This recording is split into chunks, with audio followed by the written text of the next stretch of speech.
welcome to part 3 of my series about moving in Japan. Today's topic is property inspections and things to prepare. Okay, so when you've found some properties that you're interested in, the next step is to contact a real estate agent and try to arrange inspections. Now, properties in Japan aren't restricted to one particular agent, so you don't necessarily have to go through the one from the property listing that you found it on.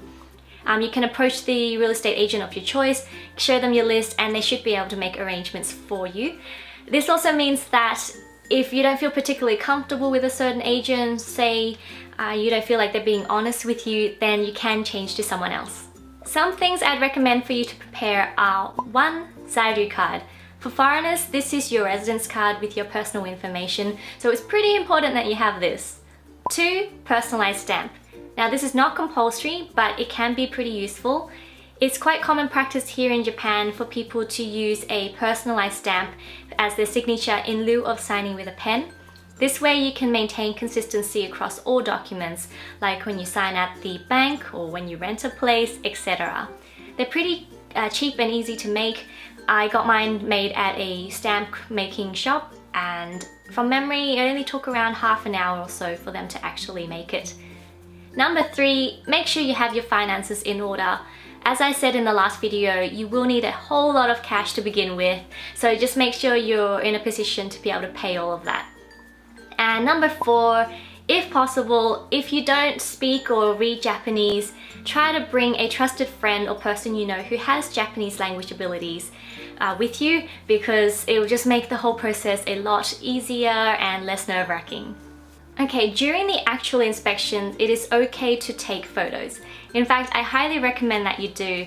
This way you can remember each place more clearly and even share the photos with your family and friends to get their opinion.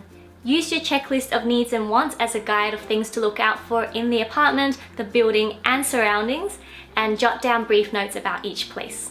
Also, make sure you bring a tape measure with you. This was something that I did not think about, but luckily my colleague who came with me for the inspections did bring one, and it proved to be super handy to be able to measure specific dimensions, which is something that the agent doesn't necessarily provide. Lastly, ask your agent any questions you may have and trust your gut. Sometimes some places can look really good on paper, like the floor plan might be ideal and the photos of the place looks really attractive, but when you get there in person, something just doesn't feel quite right. I had this experience with a couple of properties during my search. So give yourself time to think things over, don't rush into anything, to make sure you can find a home that you can truly feel comfortable and happy in.